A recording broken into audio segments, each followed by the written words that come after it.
ઇન્દ્રપાલસિંહ ખાંટ। આજે અમે માલપુર મામલતદાર કચેરી ખાતે અમારા જે ગામ સુરતપુર ગામના જે સર્વે નંબર માલપુર તાલુકાની સુરતપુર ગામના જે સર્વે નંબર છે 191, 192, 193 અને 194 વાળી જે સર્વે નંબરવાળી જે જમીનો છે, એ સર્વે નંબરવાળી જમીનો ઉપર ત્યાંના જે સ્થાનિક ખેડૂતો છે, જે અરજદારો છે, એ લોકોનો ભોગવટો વર્ષોથી 50થી 60 વર્ષ કરતાં વધારે સમયથી આ લોકોનો ભોગવટો છે અને સતત આ લોકો ખેતી કામ કરી અને પોતાના પરિવારનું, એમના તમામ પરિવારનું એ લોકો ભરણ પોષણ કરી રહ્યા છે।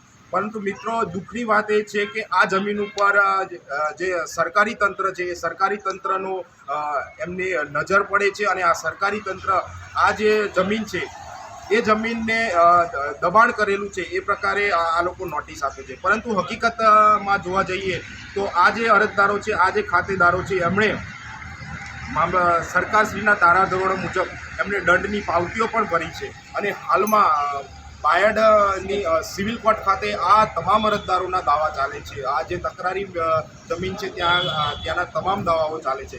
તેમ છતાં સરકારી તંત્રને જાણે કે આ જ ગરીબ પરિવારો દેખાય છે। મિત્રો, તમે જુઓ છો કે ગુજરાતમાં તમામ સ્થળે જે ગરીબ મધ્યમ વર્ગ હોય, ચાહે અમદાવાદમાં જે ઠાકોર સમાજના જે મકાનો તોડી નાખવાની વાત હોય, બનાસકાંઠામાં જે આદિવાસી સમાજના જે એમને જમીનો ખાલી કરાવવાની વાત હોય, એ તમામ જગ્યાએ આ લોકો ગરીબ મધ્યમ વર્ગ ઉપર સતત મારો કરી રહ્યા છે।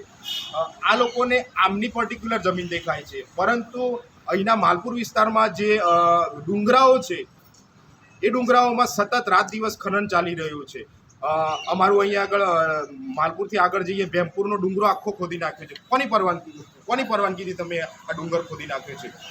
અહીંયા આગળ અરવલ્લીની જે ગિરિમાળાઓ છે, ત્યાં આગળ રાત દિવસ ખનન ચાલતું હોય છે।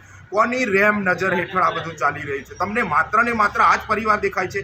તમને અધિકારીઓ, મારી એક નમ્ર વિનંતી છે, તમારે કેટલા રૂપિયા જોઈએ છે? તમારે કેટલા રૂપિયા જોઈએ છે એટલું કહો તમે। આ લોકો લોહી પસીનો એક કરીને એમની એક કિડની વેચીને તમને પૈસા આપશે, પરંતુ મહેરબાની કરીને તમે એમને ટાર્ગેટ ના કરો, તમે ખોટી રીતે એમને હટાવવાનું કામ ન કરો। જો આવનારા સમયમાં ચોક્કસથી આમના જે હક અધિકારોની ચોક્કસથી ન્યાય ન મળે તો અમારે આ પરિવારોને લઈને આખા ગામમાં, આખા તાલુકામાં, આખા જિલ્લામાં ન્યાયયાત્રાઓ કાઢવી પડશે અને આગામી સમય જોરદાર આંદોલન અમારે કરવા પડશે। એ પ્રકારની હું અહીંથી આપને તાકીદ કરું છું। મહેરબાની કરીને આ પરિવારોને તમે ન્યાય આપવાનું કામ કરજો, એટલી જ અમારી નમ્ર વિનંતી છે। અને બીજું, તમારી ગૌશાળા ભરી ગયા, 6-10 ભરી ગયા, જે વખતે બાર પ્રોગ્રામ હતો, જે વખતે 6-35 માણસો ટોળું લઈ અને ધામધમકી આપણે જેસીબીથી તોડી ટ્રેક્ટર ભરીને લઈ ગયા, એમાં 33 માણસો એને સંડોવેલા છે એવા। અને હાથે બીજું કે શિવજીનું મંદિર, જૂનું જમાનાનું શિવજી હતું, સુરપાળેશ્વર મંદિર હતું, તેવા ગાડી આ શિવલિંગ મને કારીગરોને પણ પકડી લાવીને નહીં લાવ્યા અને કારીગરો પર 6000 રૂપિયા રોકડા લીધા અને બાકીનો દંડ કરી 1 રાત જેલમાં રાખ્યું। ખનિજ ચોરી નથી, લાકડું કાપી નથી, મંદિરની પૂજા કરતો એ મૂર્તિએ પણ આ લોકો રાતના સમયે મૂર્તિ, લિંગ, કાચબો બધું ભરી લઈ અને એમના તાબા કરી દીધું અને મને જેલમાં કે સરકારશ્રીને જાણ કરું જેથી કરીને આ નિયમનું ઉલ્લંઘન કર્યું હોય એ ન્યાય આપવું જોઈએ। ભારત માતા કી જય। ઇન્કલાબ આબાદ, ઇન્કલાબ જિંદાબાદ, ઇન્કલાબ જિંદાબાદ।